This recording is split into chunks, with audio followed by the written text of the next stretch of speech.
Welcome to Mommy Mia Media, a podcast by moms for moms. All right. Welcome back, guys. So trigger warning for those of you who are watching this week's episode. This episode will contain real conversations regarding pregnancy loss. We understand that this is a sensitive subject, so if you do not wish to listen to this week's episode, we understand. Please join us next week. Anyways, welcome back, guys. Just a few updates. So we are officially streaming live on other platforms aside from Spotify, including Apple. We should be up and running on Google. We are having some issues with that this week. I got our iHeartRadio up and running. So tune in using your favorite podcast. Also Amazon Music and, of course, YouTube. If you watched us last week, we are still on a mission to get to 5,000 subscribers, and once we do, Lindsay will get her mini cow. Yeah, that was a conversation that you should have been a part of with my husband. Oh, your husband loves me. I'm his favorite. I neglected to mention it, and then Gabe, of course, was like, "When are we getting our cow?" I'm super excited, and as soon as we get this, like I said, we're going to share it on the social media pages. I'm prepared. In addition to that, let's see, I did get a new blog post out on the Mommy Mia Media webpage, talking about, as we discussed last week, navigating the new norm, returning to work after maternity leave. So make sure to check that out. And then speaking of the new norm, you were on the phone with me this week when I did this. Fun little story for the week. I forgot to pick up the kids from the grandparents' house.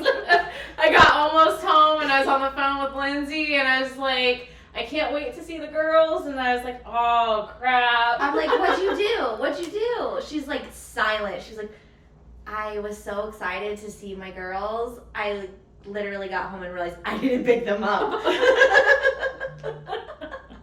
So that's my fun story. That kind of describes my week. Thankful, today we are actually recording on a Friday because I'm going to see the Taylor Swift concert tomorrow in Cincinnati, which I'm super excited about.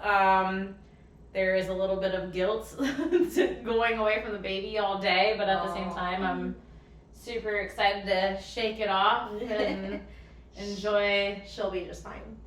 I'm sure she will. I'll come love her.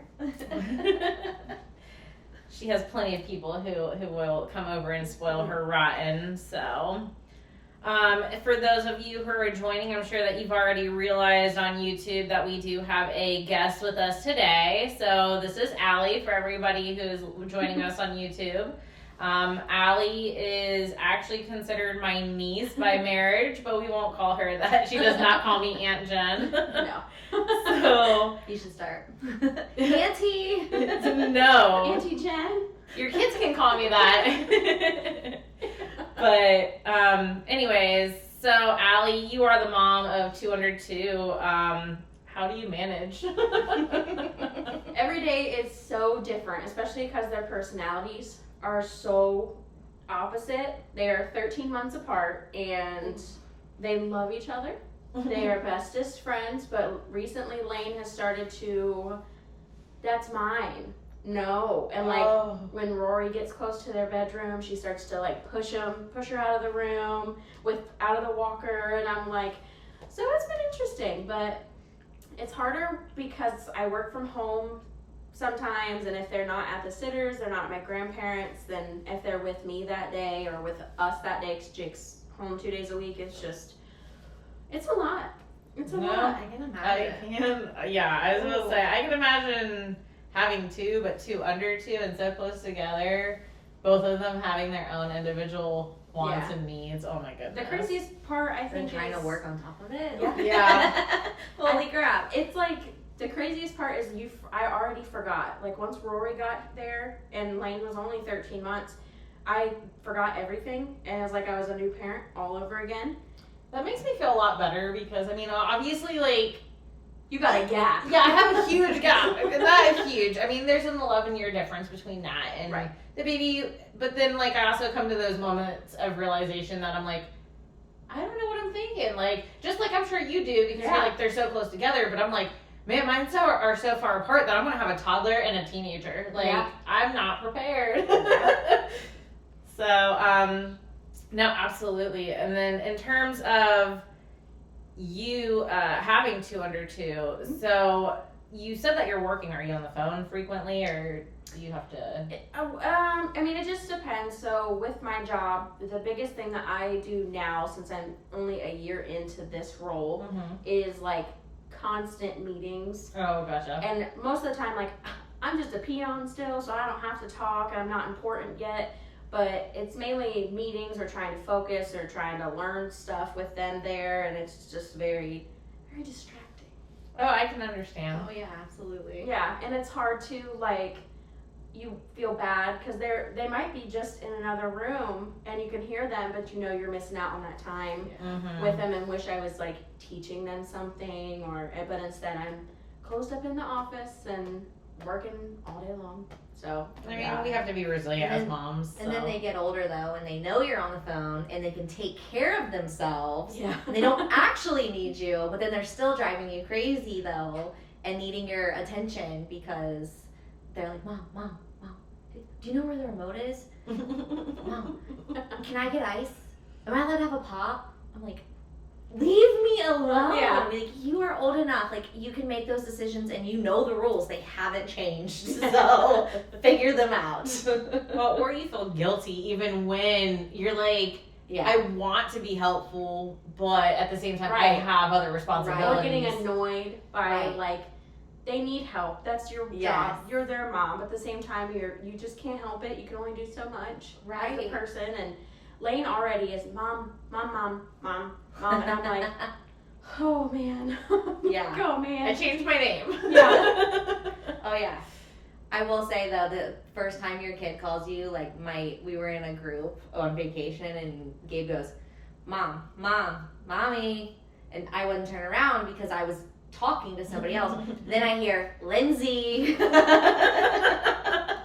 and so of course I turned around, but it's like, whoa, like I earned the name Mom. Like Yeah. that is my name. You do not call me by my first name. right. Even still, my mom, I'll do that to her because she is just all over the place all the time. And so if I'll do that to her, Like- yeah, if I'm like, Mom, Shannon, she's like, excuse me? Like, no, you don't do that. Yes. It's the only way to get your attention sometimes, especially if there's Seriously. too many moms Yeah. in the room. I think that Or was if you're in the a problem. crowd, Yeah. like if I'm sorry, you can call my name if you get lost in a crowd, okay? Right. You better be screaming my first, middle, and last name. I was gonna say, especially Yeah. because we all have very like common names. Like, oh, our kids are screwed if they get lost and there's too many Oh yeah. Jens or Lindsay. Yep. Right. Exactly. Absolutely. So, you actually, before having kids, you had struggles getting there. Do you want to kind of talk about that a little bit? Yeah. So my husband and I have been together since we were 17, and it's been a long 12 and a half years. And we found out at 17 that I had polycystic ovarian syndrome. So basically what that means is my insulin stuff, the stuff within my insulin, my metabolism, my hormones, nothing works the way it's supposed to. So I don't ovulate the way I'm supposed to. And you pretty much know I knew at that point, like, having kids was going to be hard, but I was only 17, so I was like, whatever. Well, so then by 19, we were engaged, we were living together, and it was pretty much like, if it happens, it happens, and it just kept not happening. And we didn't think too much into it until, I would say, a few years had gone by, and that's when I was like, something's not right. So got more information on the PCOS, and the PCOS also caused a lot of weight gain. I was gaining weight super rapidly. I was always a heavier girl. I got picked on it in school for it, but it was because of my hormones is one of the things. Plus I was a stress eater. And we finally, what did we do? We finally went to my family doctor at the time. He wasn't very good, and he sent us to a reproductive specialist. And we got all the way up there, and because of traffic and all these other things, we didn't make it in time for the appointment, and they turned us away. So it was very defeating, and it caused me to change my primary care doctor and reroute kind of where the path was going on that journey.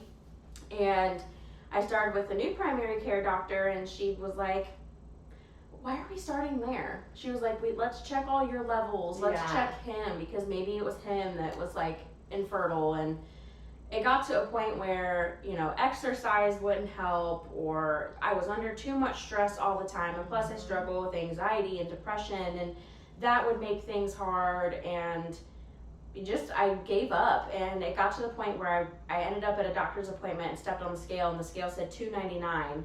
And I was like, no way, I will not see 300 pounds. Like, I absolutely refuse to see 300 pounds.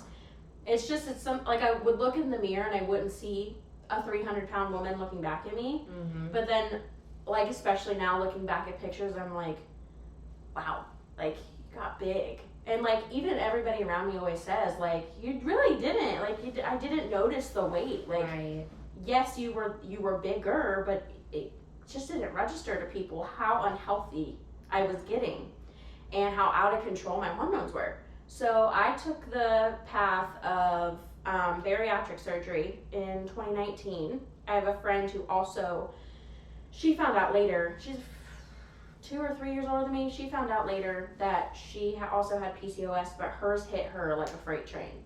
And she gained weight super fast. So she had the surgery, got pregnant really quick. She had a miscarriage, but then had 2 successful pregnancies after that. And like watching her story, ours are creepily identical. But watching her story, that's when I was like, okay, well, I'm going to try this. And so I went and had the consultation, did the whole journey. And then in November 2019, I finally had the surgery, and we had our first pregnancy 9 months later. Oh, wow. Yeah. Yep, we were on vacation in Florida when I got pregnant. Oh, yeah. We sure were. And then I found out a day after your wedding. Oh, that's so cute. That's how I found out. I did not know that. Because I drank a lot at your wedding. You're like, oh no. Yeah. It's And always how you find out. It's Mhm. always, well, Yeah. I mean, at least most people that I know, you didn't know, and you're You're like, right. oh my gosh, I feel so Had guilty. no idea. Yeah. So, but you had been trying though, right? No, actually, because you're not technically, they don't recommend trying till about a year after the surgery, because 9 months, your you're almost body's there. still healing. Yeah. You're still, my hormones are still trying to figure things out. Luckily, with like my menstrual cycle and everything was very regular for the first time ever. But yeah, we just basically were like, if it happens, it happens, and boom, like that. Like one of the first times we just were like, whatever, no protection, who cares? We got pregnant instantly, and it was like the craziest, especially because we had never had a pregnancy leading up to it. Yeah. Like a lot of people, they've had false pregnancies or the phantom pregnancies where you have all the symptoms but there's nothing there. Yeah. Or they have very early termed miscarriages, and it's just like, I didn't have anything. Wow. Not even a sparkle of a pregnancy ever. That's how I caught my PCOS, was actually like a false pregnancy. Really? Yeah.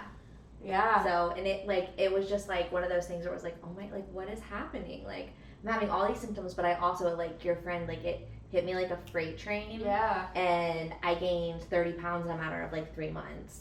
Oh, wow. And I was like, okay, this isn't slowing down. What's happening? So luckily though, we had just moved, and I had already found like primary care physician that I really love. Yeah. And so immediately she was like checking everything. She was like, wait a minute, I can't believe you've never been like diagnosed with this. And I'm like, seriously? Because I had all the symptoms leading up to it. Mm-hmm. But my doctor literally was just always like, oh, take ibuprofen, you'll be fine.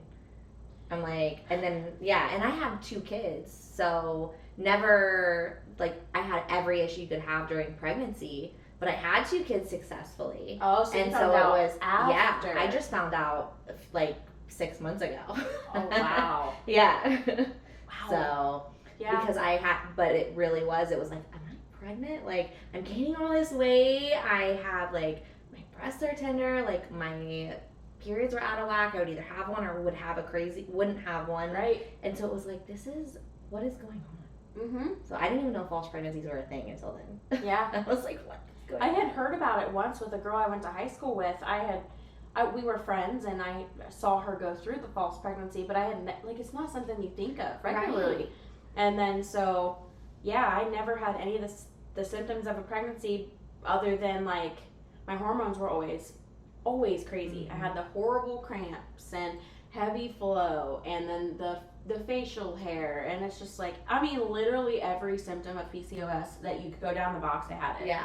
So when we went to the gynecologist at 17 for my first PAP, thanks mom, that's when I was telling him these symptoms. Luckily, it was a male doctor who actually would listen, That's awesome. and he set me up for my first ultrasound, and then that's when they found that both left and right were like little red clusters. Yeah. Yep.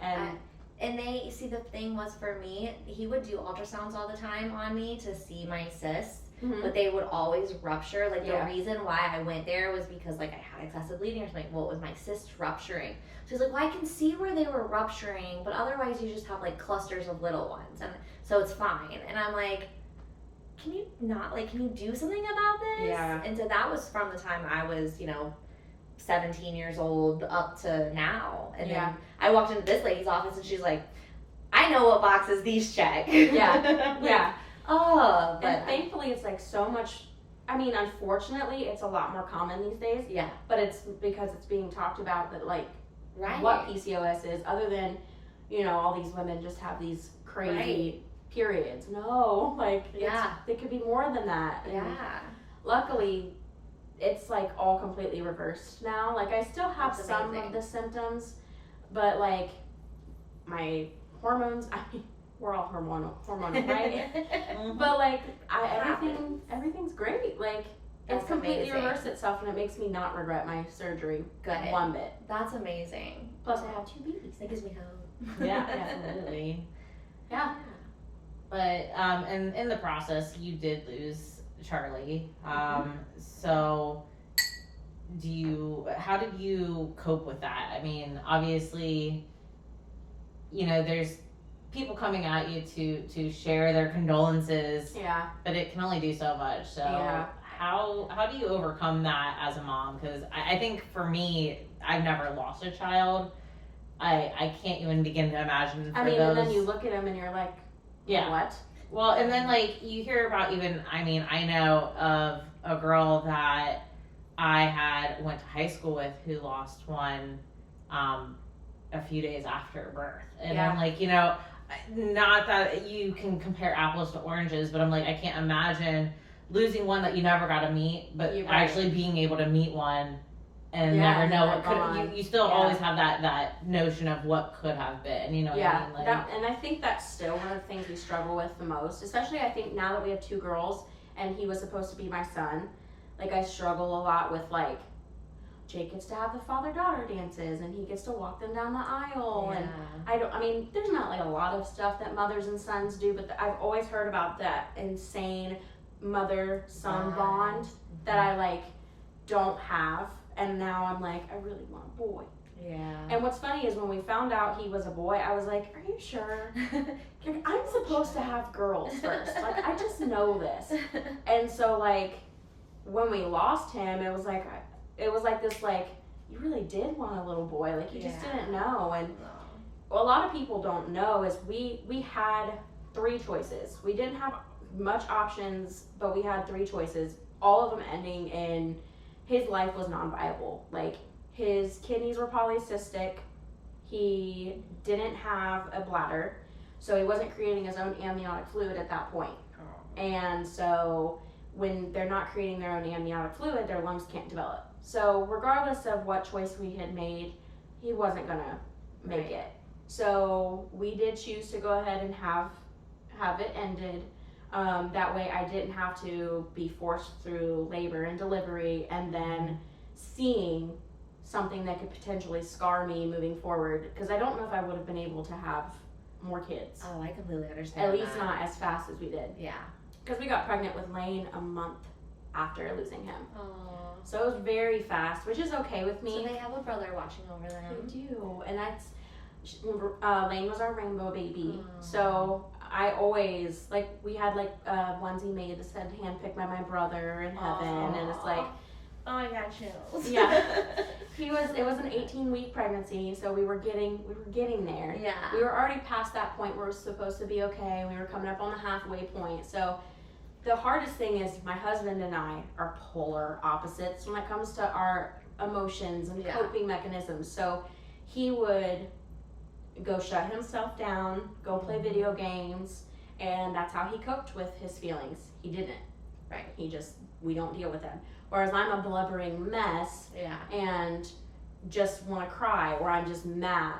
And It's that's tough on a yeah, relationship. it was very, very hard, especially then getting pregnant so fast. Yeah. Where we were processing our grief, but we also weren't at the same time, and we weren't dealing with it together. Oh. So it was very hard, and I think because we were shoved into the excitement of our pregnancy with Lane and the nerves that came with another pregnancy so fast, and then getting pregnant with Rory 4 months postpartum with Lane, we didn't, at least myself, didn't really get the opportunity to fully grieve what we lost.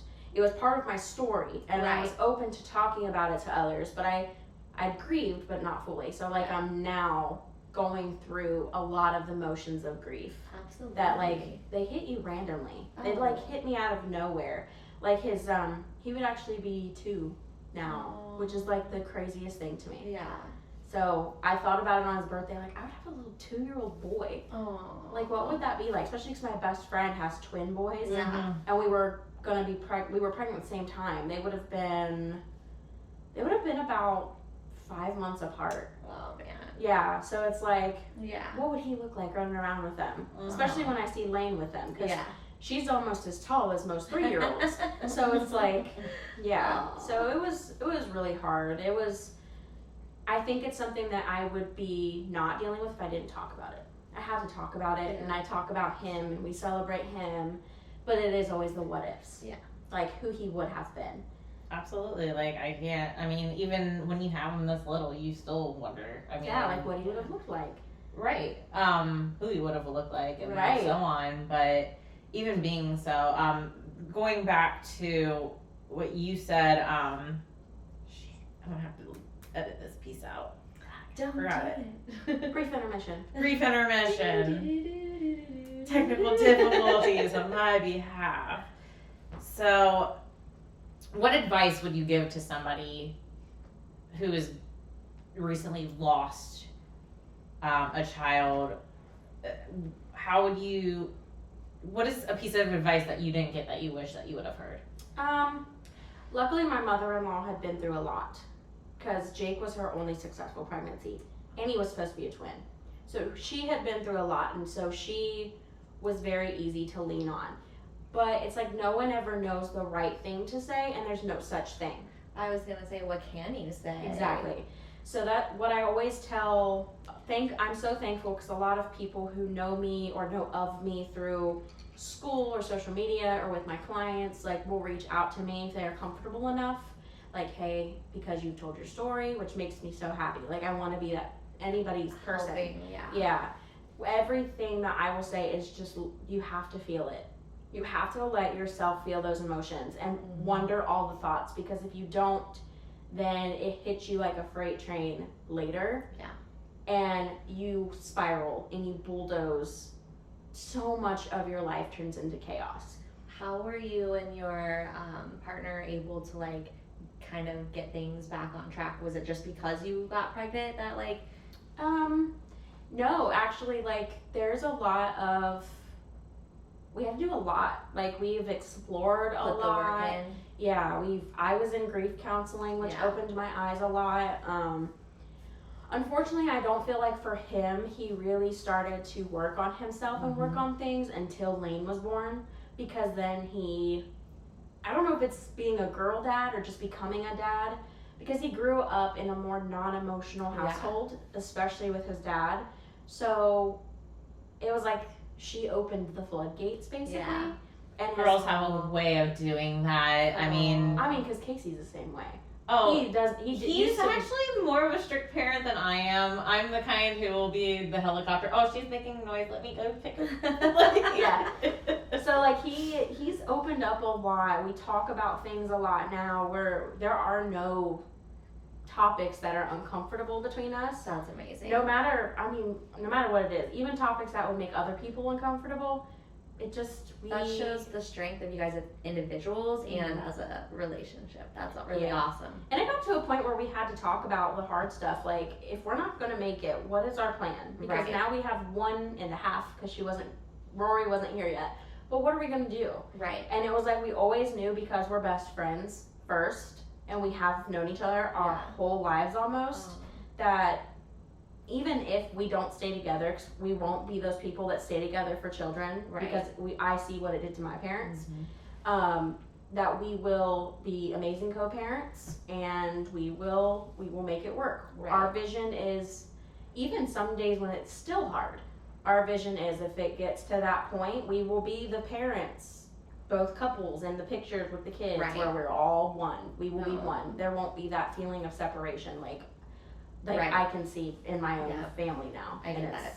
Yeah, so we work through all those uncomfortable, weird conversations, and we almost talk about it like it's not something taboo. Exactly. Like, we're talking about it like this, whereas if somebody listened in our conversations, they'd be like, you guys are talking about not being together. Like, are you okay? I think that's normal. That's the healthy. Yeah. That's the healthy part of it, though. I think that's what makes it healthy, because I remember thinking kind of the same thing. Like, if anybody ever listens to the conversations that I have, like with my husband, but we are so open and we have to talk about those hard things, and especially when you've been together so long and you've gone through things, it's like you go through the worst of it. But that's where you got to put that work in. Right. If you can see that work and that both of you are trying, like, that's all that a relationship really is anymore. It's just, it's two people working to stay together and to make both of them happy. Like, and when you've been together as long as we have, like, you watch each other change. Yeah. Like, we are not the same people we were when we met. No, everybody grows. Yeah, and it's like my bariatric surgery, I changed so much. Your brain, watching you change into this new person is like, you have to deal with a lot, especially like past trauma of like the way you were treated because you were a heavy person, where you're the same person inside that I am now, but I'm treated differently now that I'm smaller. And it's just like, I don't know, it's just the craziest thing. But I think luckily that our girls are gonna have a super healthy parent foundation, no matter what. So but losing Charlie, I think it separated us for a second, but it's made us so much stronger. Like, Jake wears some of his ashes around his neck every day, and we have my mom got us a little urn that's engraved, and it's just, it's very odd to talk about, but we talk about him like he's part of the family. And we said we don't want our kids to feel like replacements, because they're not a replacement to him, never will be, especially if we have a boy. But they do need to know that they have a brother and that their parents went through this, and he is important. Sounds like you guys have amazing communication just between the family. That's really cool. We've gotten there. It's taken a lot of work, but pretty solid now. It's kind of weird. I get it. Oh. She's like, what you guys talking about? I know. Baby. So, you know, It fell right back out. Obviously you talked about, you know, you went through grief counseling, and not saying counseling is self-care, but I think that it's a form of self-care, because I think that it kind of falls in that category of where you essentially are doing something for yourself, right? Like to either cope with something or to relax. You know, I mentioned I went to the Taylor Swift concert. That's a form of self-care for me. Yeah. So, I mean, obviously, one of the things that I wanted you to talk about is, so we all have our 9-to-5s, but Allie, you do photography on the side.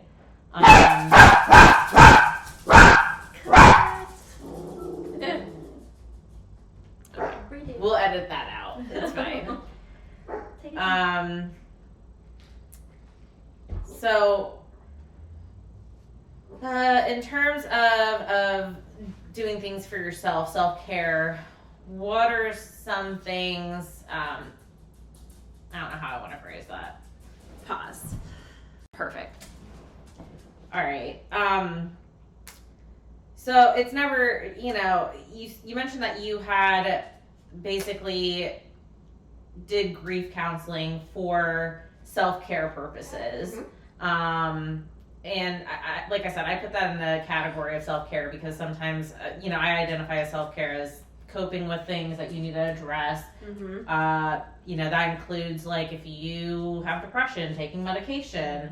There's no shame in shower. Taking a shower. Well, that's basic hygiene for me. So it is self-care though. It is, especially if you it's like one of those showers where you have the time. Yeah, to, you I can shaved my legs. Exactly. And I exfoliated my face. Not only did I shave my legs, but I shaved them well. Right.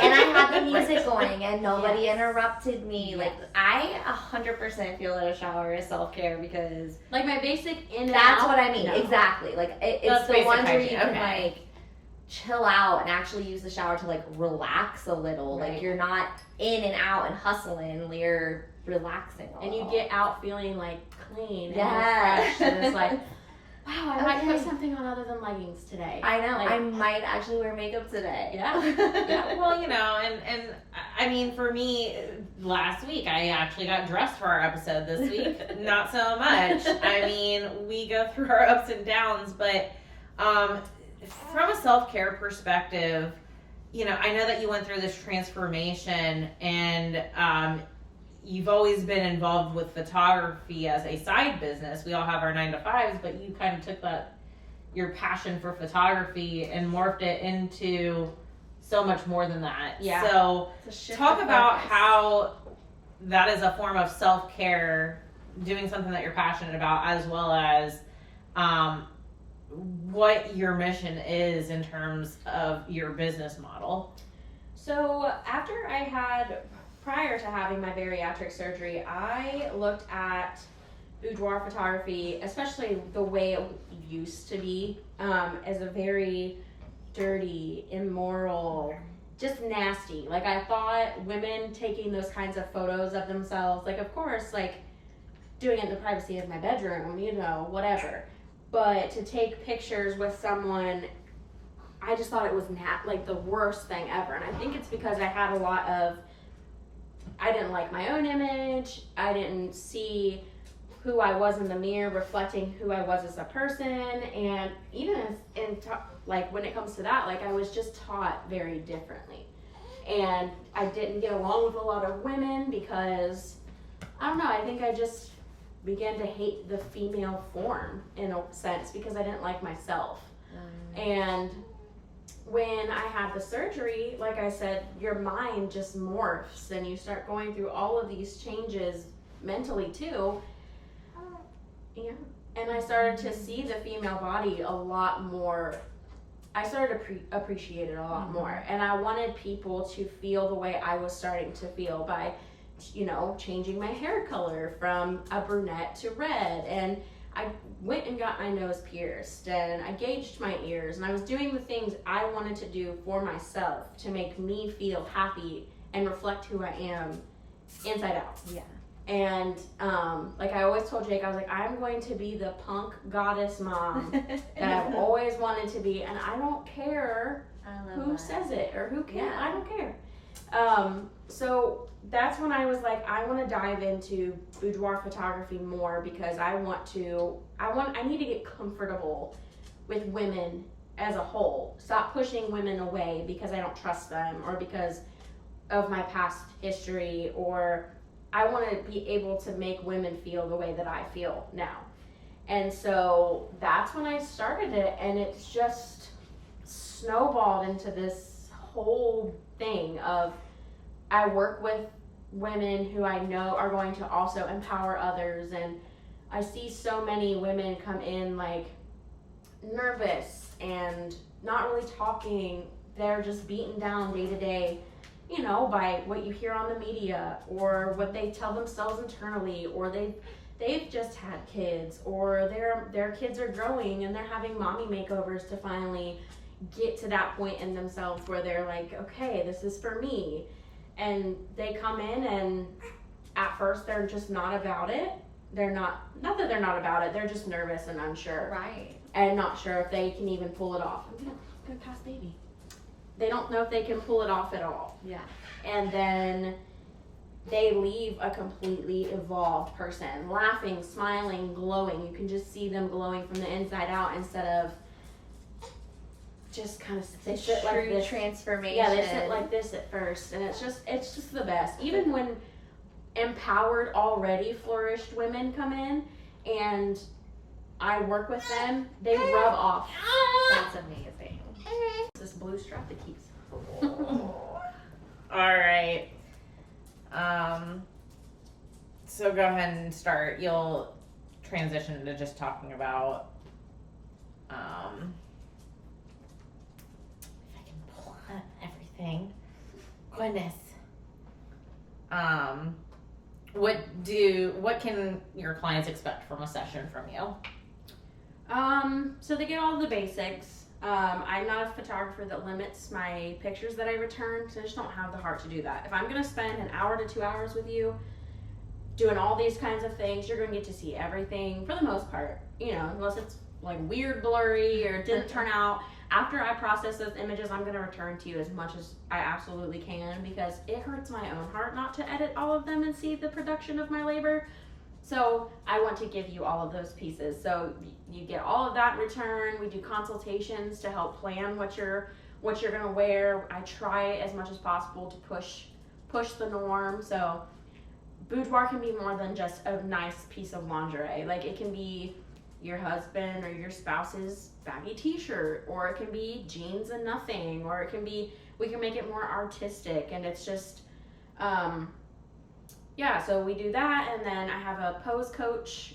She works with you start to finish, hair and makeup. Like, we create the full experience. So you show up not like sitting there like, I don't know what to do, because we've got it taken care of for you. Not only that, but we're going to be completely unfiltered the entire time. I'm not going to put on this face for you and pretend I'm someone I'm not. I'm going to be just like this. You're going to hear every curse word come out of my mouth. You're going to know way more about my personal life than you need to, all of us. But we're going to treat you like you're part of our family. You're not just this person who's paying us to do a job. We're going to have a good time and make you comfortable, because being too professional is just not it. It's not fun. I've been there. I especially love that you go through all the pictures. Like, that was something that I have personally come to see, and I'm like, I didn't get all my pictures. Yeah. Like, what? I feel like we do that forever. We did that fun pose. Yeah. Where'd it go? And I mean, even if it didn't turn out, fine. But you may have 3 or 4 of kind of the same picture, but to me, they were different. Yeah. And different in just the right way. Mm-hmm. And so I had to edit all of them. I love that. And it might take me longer to get it back to you than other people, but to me, it's just worth it. And hopefully you let me share it, because I love sharing. I love that. People's sessions, especially because I have clients with terminal cancer, and they're documenting this before they leave. I have clients that have been through the ringer. I have clients that have overcome addiction, and now they're documenting their, this rebirth of who they are sober. And it's just these are stories that we are working to tell in a taboo way, that I want you to be able to see it, and I want you to see all of it. That's why I don't edit out, depending on the situation, I don't edit out your scars. I'm not going to edit out your stretch marks. I'm not going to edit out these things that tell a story of who you are. All of these things are important. They're you. I love that. I don't like making it look photo finished to this model standard where it's you don't recognize the person after all the editing. It's unrealistic. Yeah. I've read a story about a man who got a gallery of his, this wasn't my story, it's someone else, but he got a gallery of his wife, and his wife was 50s. He got it back after she had a boudoir shoot done, and he loved it because it came from her, but he didn't love it because it didn't look like her. Yeah. They've been together all this time, and they've aged together, and he wanted to see that version of her being beautiful and confident and sexy, and because it was all edited out by this photographer with good intention to make the woman feel better, because most of the time we don't look at these things and find them beautiful. Right. But yeah, he wished she would have looked the way she does every day in those pictures, because that's who she is. And ever since I've read that story, it's stuck with me, and that's what I want my clients to get out of their experience with me. So yeah. I love that. And I actually have an aunt who always talks about she doesn't like this day and age with all the filters and stuff like that that's out there, because she's like, I worked hard for these smile lines. Yeah. The wrinkles that I have from like crying, they made me who I am. Yeah, like, right. I experienced loss. I experienced hardship. call I them laughed. battle I cried. scars.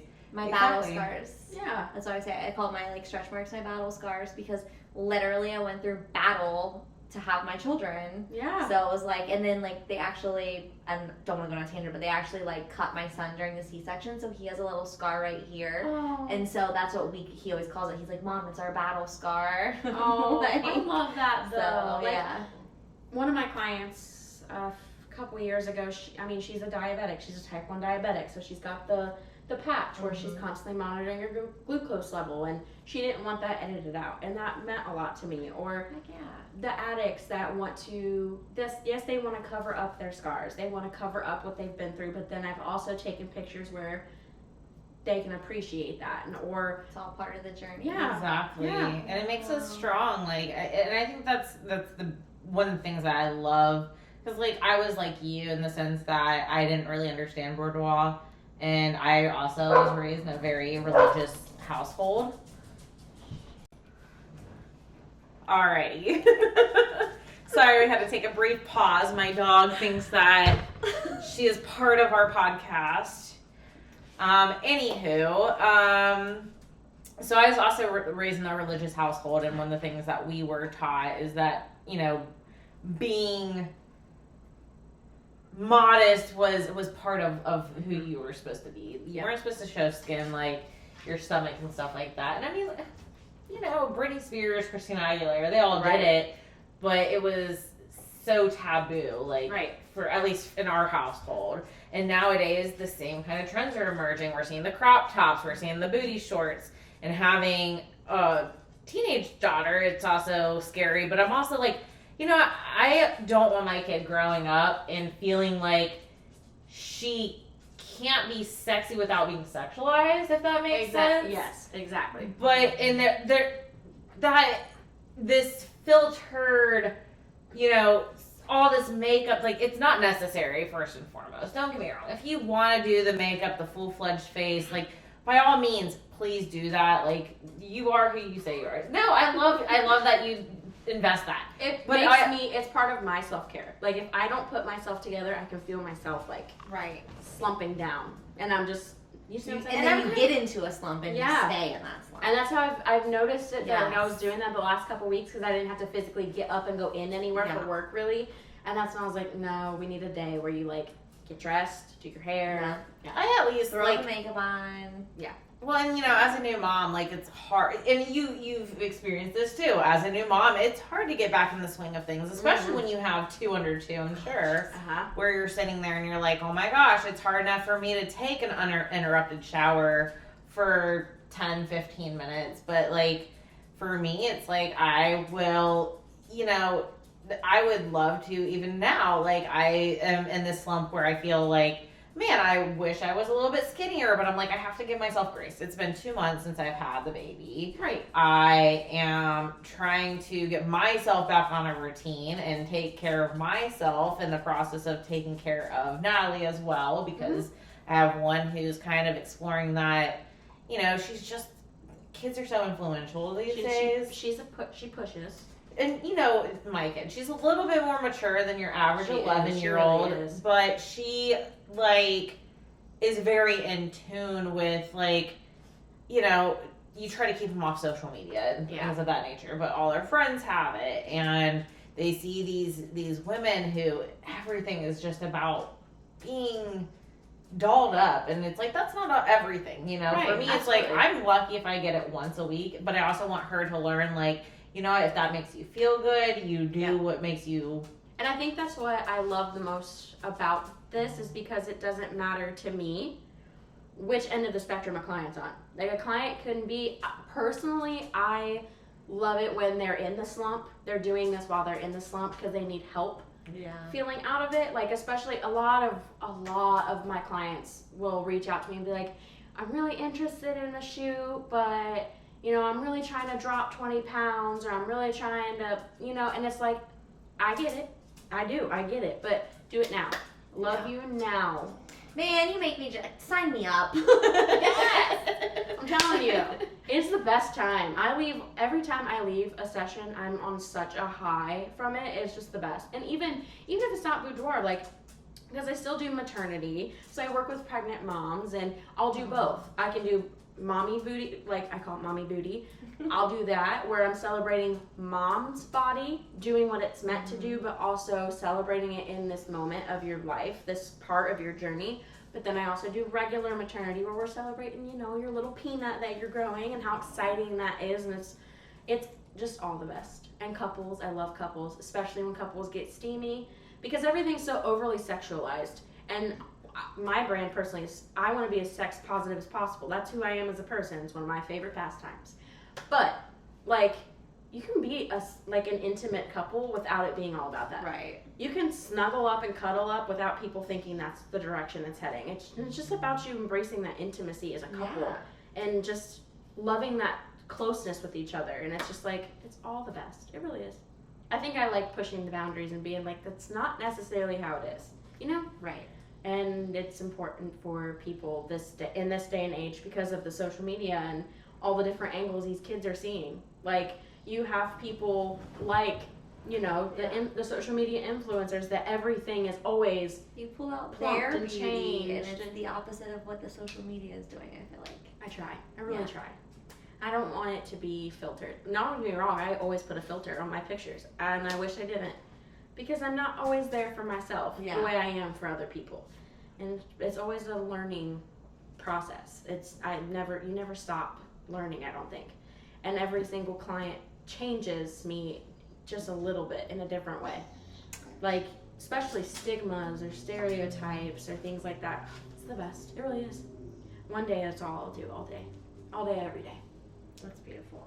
Who knows? Maybe we'll have to get a session in the future, like you said. We'll have to book a session, and who knows? We might have like a subscribe, and you can see the pictures kind of thing. But subscribe and you get a discount from me. There you go. And do you want to tell them what the name of your photography is so they can look it up? I have two brands, so I separate my intimate portraits from my normal portraits because not everybody's always comfortable with both being together.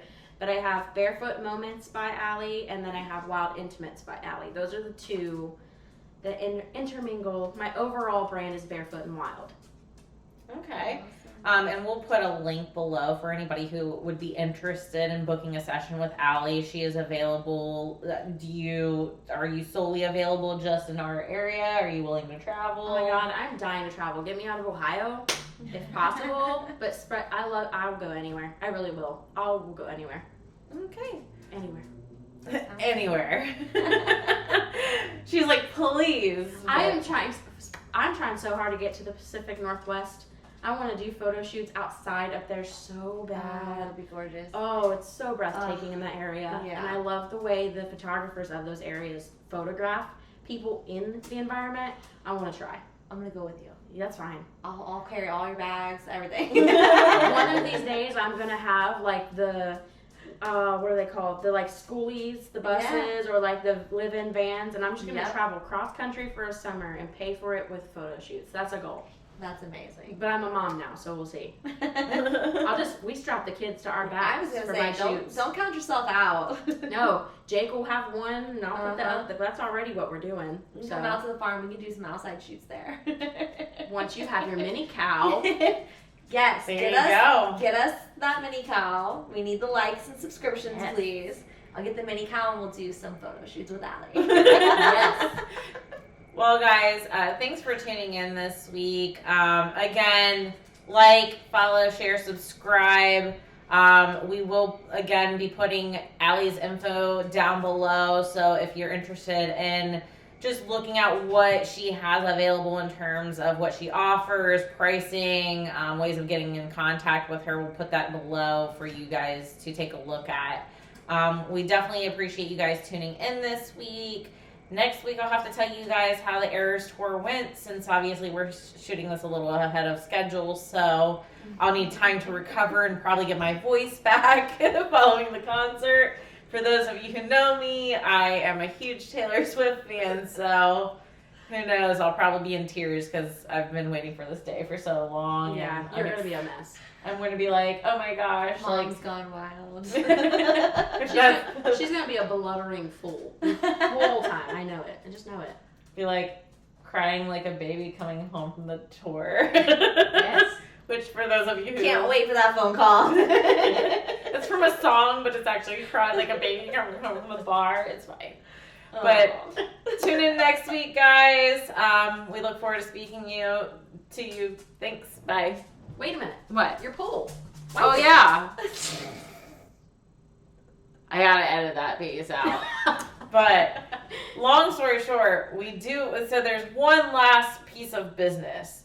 So I had mentioned this because Allie is the mom of girls, and she had kids pretty recently.